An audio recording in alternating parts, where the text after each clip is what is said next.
अस्सलामुअलैकुम, नमस्कार, आदाब। मैं हूं निहाल अख्तर क़यामी और आप देख रहे हैं गांव मोहल्ला। ये वीडियो बहुत ही ज़्यादा अहम है।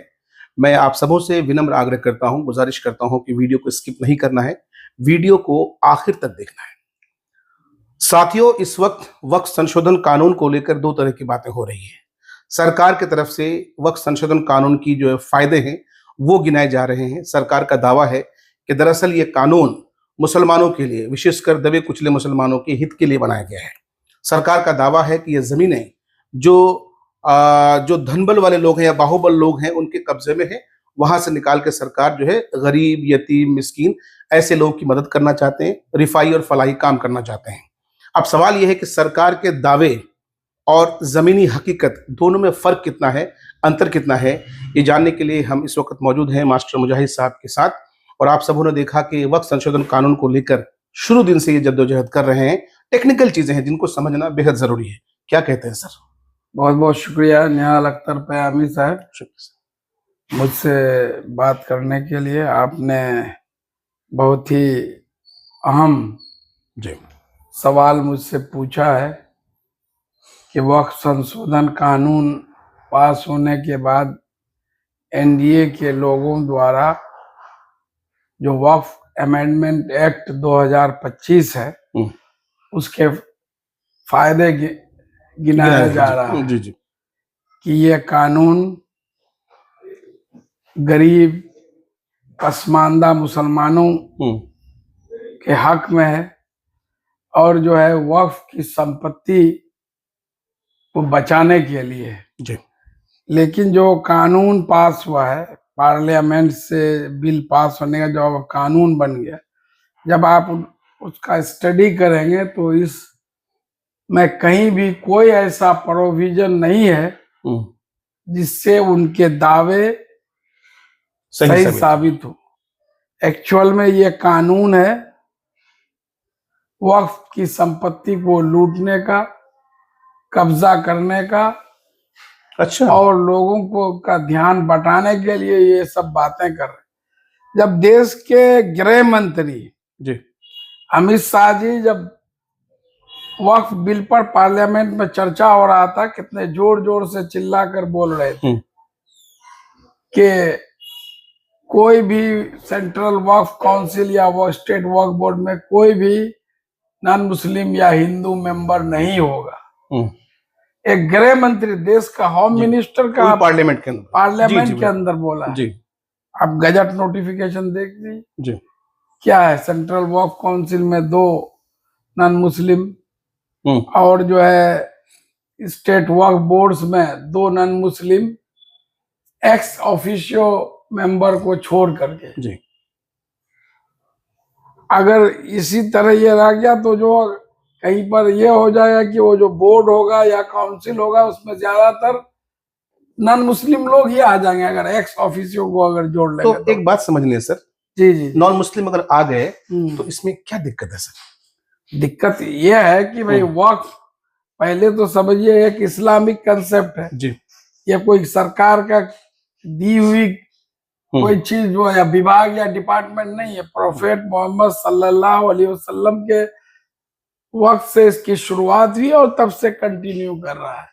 ये बाद में 1954 में पार्लियामेंट से एक एक्ट पास हुआ कि इसको रेगुलेट करने के लिए, देखभाल करने के लिए, मॉनिटर करने के लिए एक कानून बना जिसके तहत सेंट्रल वक्फ काउंसिल, स्टेट वक्फ बोर्ड का गठन जो है उसके बाद हुआ है।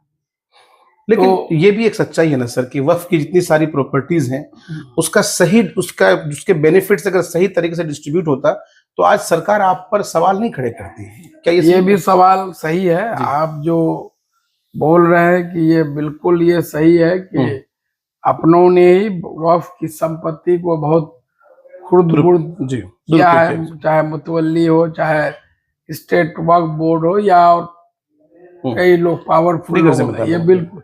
तो मैं कहता हूं कि उसको रोकने के लिए आप कानून लाए हैं तो उसमें तो प्रोविजन होना ना चाहिए।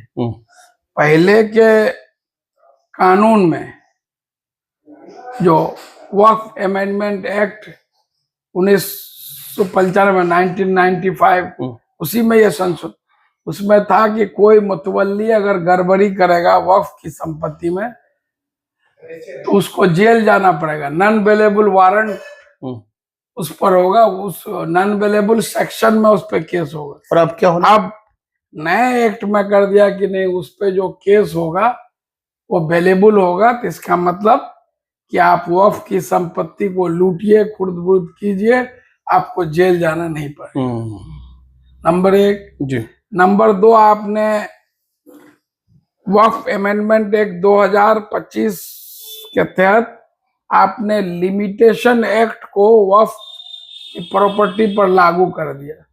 लिमिटेशन एक्ट क्या है ये? के मुताबिक ये होगा कि कोई भी वक्फ की जमीन पर कोई अगर 12 साल या उससे अधिक से अगर अवैध कब्जा किए हुए आप बिना कोर्ट के आदेश के उसको आप खाली नहीं कर सकते हैं।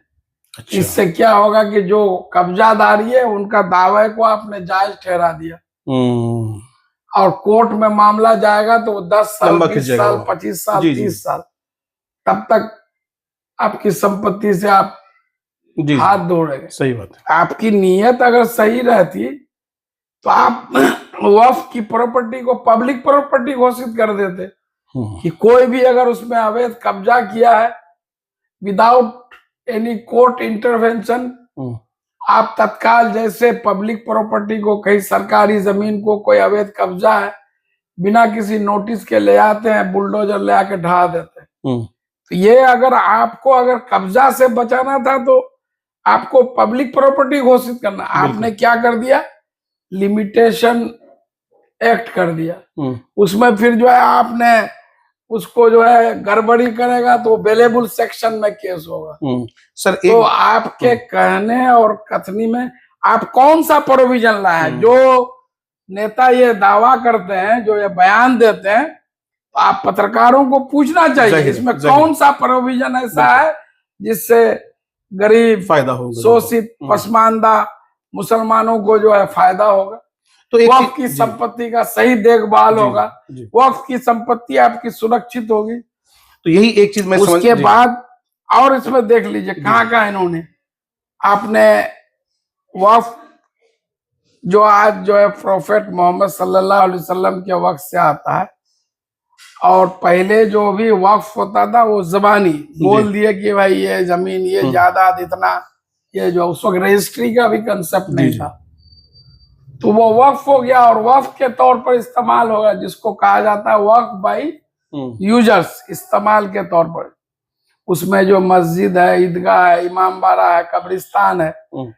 अब जो आप नया एक्ट लाए हैं उसमें आपने प्रोविजन डाला है कि नए एक्ट के लागू होने के 6 महीने के अंदर सेंट्रल वक्फ काउंसिल का जो पोर्टल है, वामसी पोर्टल में 6 महीने के अंदर आपको सारे वक्फ की संपत्ति को अपलोड करना पड़ेगा। अच्छा। अब उसमें पोर्टल में आपको रजिस्टर्ड डीड मांगेगा, आपके पास है ही नहीं, आप नहीं अपलोड, डीड नहीं होगा तो वो वक्फ में वो शामिल नहीं होगा, इसमें जो है शामिल नहीं होगा, वो वक्फ की संपत्ति नहीं रहेगी क्योंकि आपके पास कोई रजिस्टर्ड है ही नहीं। तो इस तरह से 4,20,000 वक्फ की संपत्ति है जो वक्फ बाय यूजर्स के तहत आता है।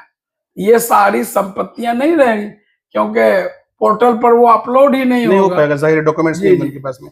सर इसके बाद और पहले कुछ जो खतरनाक चीजें इन्होंने डाला, एक पॉइंट और ये ऐड किया है कपिल सिब्बल साहब, जिसके बारे में कहते हैं कि जब लोकसभा में ये बिल पेश हुआ 2 अप्रैल 2025 को, तो उस वक्त ये पॉइंट नहीं था। अच्छा। एंशिएंट मॉन्यूमेंट प्रोटेक्शन एक्ट, इसके तहत बहुत सारे वक्फ की संपत्ति जो हमारे ऐतिहासिक रूप से बहुत ही धरोहर है, तो उनके मेंटेनेंस के लिए, रख रखाव के लिए, कि उसका स्वरूप बदले नहीं, आर्कियोलॉजिकल सर्वे ऑफ इंडिया को दिया गया था कि इसको सिर्फ देखभाल, वो वक्फ की संपत्ति है।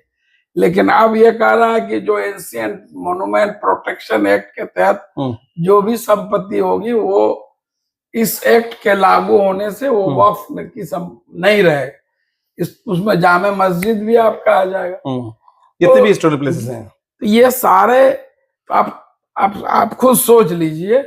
तो कहाँ से ये है कि वक्फ की आमदनी को बढ़ाने के लिए, वह गरीब जो है पसमानदा मुसलमान को फायदा पहुंचाने के लिए, इसमें तो सारा क्लाउज जितना है, चाहे लिमिटेशन एक्ट हो, एंशिएंट मोन्यूमेंट प्रोटेक्शन एक्ट हो, वक्फ बाय यूजर्स हो, ये सारे तो वक्फ की संपत्ति को लूटने का इंतजाम कर दिया। और एक फिर क्या, आपने ट्रिब्यूनल का, जो वक्फ बोर्ड का ट्रिब्यूनल है, उसको सरकार नॉमिनेट करती है। जो भी जज है या एक्स ऑफिसर है, सारे लोगों को, मेंबर को, तीनों मेंबर को सरकार नॉमिनेट करती है। उनके पावर को आप खत्म कर दिया।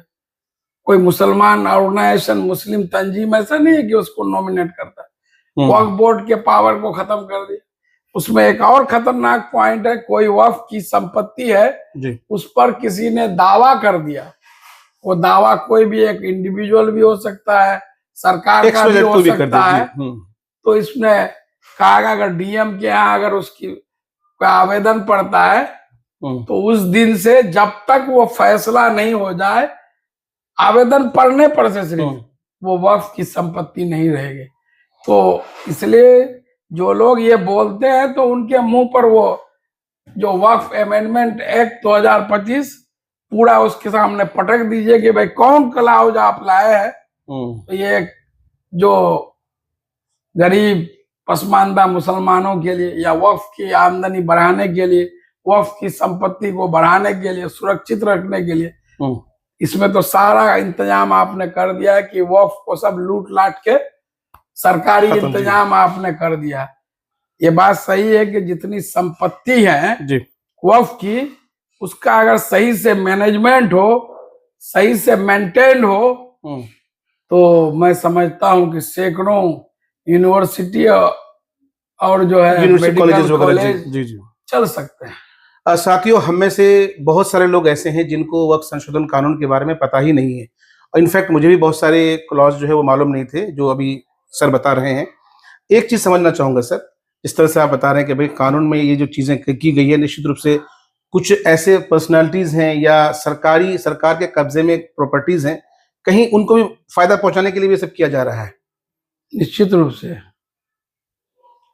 रूप से आप जाइएगा, चाहे दिल्ली हो, हैदराबाद हो, हैदराबाद में जो एयरपोर्ट है उसमें 500 एकड़ से ज्यादा जमीन जो है वक्फ की प्रॉपर्टी है।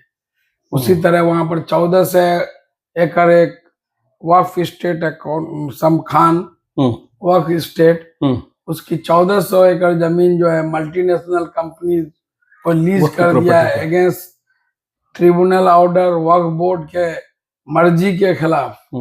हाई कोर्ट ने भी उसको रद्द कर दिया, लेकिन सुप्रीम कोर्ट से स्टे लेकर के ये कर दिया।